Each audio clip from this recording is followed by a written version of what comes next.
neti ya fade ille kera nyona fun kaburu illa lo ne de do ikanga ya fade ni ma ya fa ita alaka ya fa soro ne ma ya fa mo ita alaka ya fa soro ne ma ya fa mo idu skun te lafiya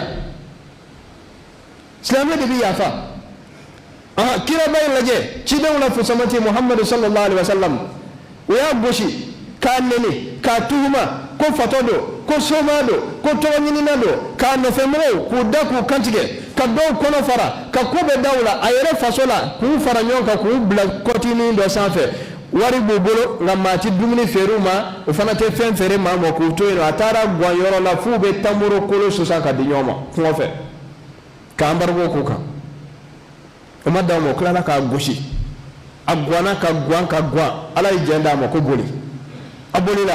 atara madina ay soro sin ma batan tubako kana kam magan kote o bemene adonga la me magan bana be kamifo akoni mami dona misiri kono torotika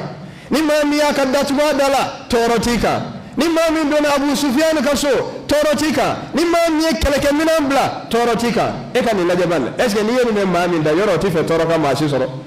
adone o kofe ay mo faranyon kam min yo ko jugo kala nyebe karsala ninde kumba goshi ninde bi sheke ka ta ninde kumengoni blaka dala ninde karsafa ninde karsa kantige ninde karsa kono fara ninde inde ni jugo be fama ayu be faranyon ka kujo alkaba misrila ako magan kawo ko aw yere fende bina mo kawla ko muhammadu tewa ma bayin de tewa ako idhabu fa antum tulaqa ayakum tutaita aw yema labla lewi ya farao mo julmu tawka mi bambolo be eni kunu neni bi ni yenna dawa illa lo nedo eni kunu neni bi woshini fana be ni ya tereke do kana ala fana bi di do mo fana ba tereke kana ay jugiya u dabla ka kuma nyofe dugo kolo ko kana ubla nyona muso ko kana ubla nyona wari ko kana ubla nyona ini wari ndo mina ta kaburu kona ini dugukolo ibina dugukolo jorbina ta fense yi shu do ko kar say dugukolo tigi baya do nga hectare kelen kale kaburu ko mi abi dugukolo ko nyedo ko so wala oti ambe dengani ndo tike amba aninga chai mayre ambe dengani ndo fana tike ko no aijo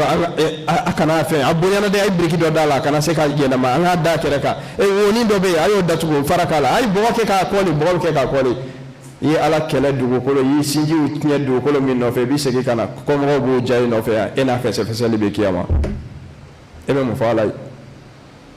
ya me folo ko ni warti ga jo nga wari joni shurala finin de bi la no e kasange poshi tala